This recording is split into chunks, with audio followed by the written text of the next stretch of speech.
with me, I'm using two Marshall monoblocks. One of them is a 50 watter with 6L6s in it, and I've got the EL34 100.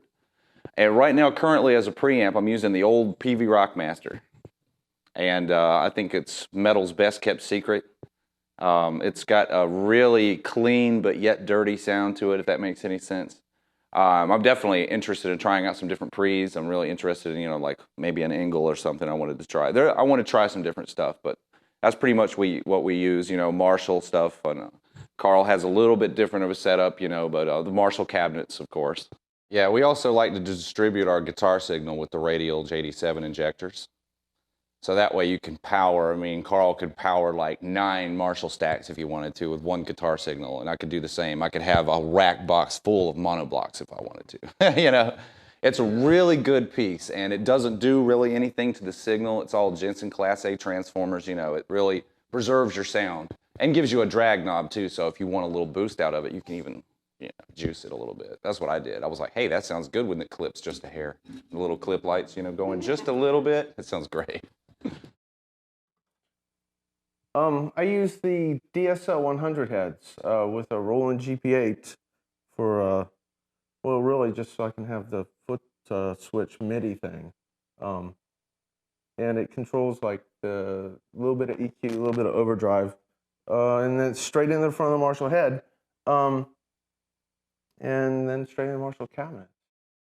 Well, the chain comes afterwards. Coming out of the back of one of the Marshall heads, the lead head, there's a slave out, and it goes to a lexicon. And out of the lexicon, it goes in a crown, and the crown powers the top cabinets. I got 3 on the bottom, 3 on the top. So the top is just like wet stuff, and the bottom is all the dry. So when I hit the lead boost, and it channel switches the Marshall head from like nothing to like totally on, it fires up all the top cabinets too. So I go from totally dry to nice singy wet lexicon stuff. But it never gets in front of the Marshall, which I kind of like better that way because it preserves the tone. Well, Karl comes up with almost all the lyrics, and actually all the lyrics on the past 2 albums.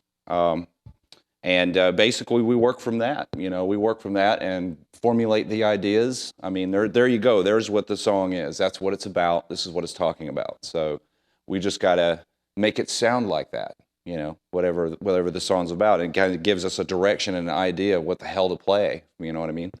So it just kind of falls into place, got the idea there and, kind of get a vibe from it and what it sounds like and maybe even some rhythmic vocal patterns. And we just work it like that. Exactly, yeah. Like I'll have the lyrics sitting in front of me, and I'm, play guitar and just have them in front of me. So I think about them, and usually they inspire some kind of guitar part. And after we like have enough riffs, like to kind of like make these words come to life, we usually make demos, and then we give them to George and let George do his own drum parts. In the past, we each used to like do the whole fucking demo thing. Drums, vocals, bass, leads, keyboards, the whole fucking 9 yards. But, now I kind of like letting George do his own drums. He comes up with great stuff, and it's not as much headache. Programming drums on the computer, you can get it exactly how you want it, right? But fuck, man, I'd rather play guitar, Yeah, not to mention the fact that, the stuff that George has been coming up with has been very, very appropriate and correct, and sometimes things that we may not necessarily have thought of before, so it's working out really good. Well, the whole history and mythology and all that, it's fascinating stuff. I was kind of interested in it, just as kind of like a personal hobby thing. And when it came time to write songs for this band, we're like, well, gosh, we got the name Nile. What the fuck do we do with that? What could one do? And that sort of just sparked a whole well of creativity. Mixed metaphors there. Yeah. So we said to ourselves, what could we do with this fucking idea, and how far could one take it? And I even at the time I went to my guitar teacher and I said, dude, I need some guitar chords that sound like this. And he goes, what the fuck are you talking about? There are no guitar chords that you can use in a death metal band sound like Egypt. What the fuck are you talking about? So that's when we had to kind of make up our own chords. Yeah, a lot of stacked fourths, stacked fifths. Like, we use that one frequently, where you take like the normal chord and you've got like a half step down with the fourth thing on there, and it's really cool. Or this one, it sounds great on an acoustic. Occasionally, I'll listen to some stuff and try and nick a lick here and there.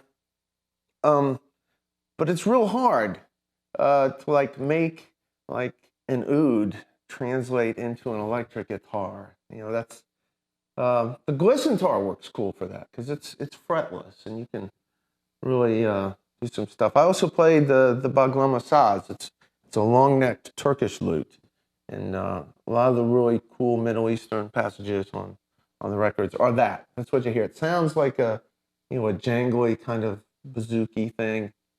Well, it's the baglama.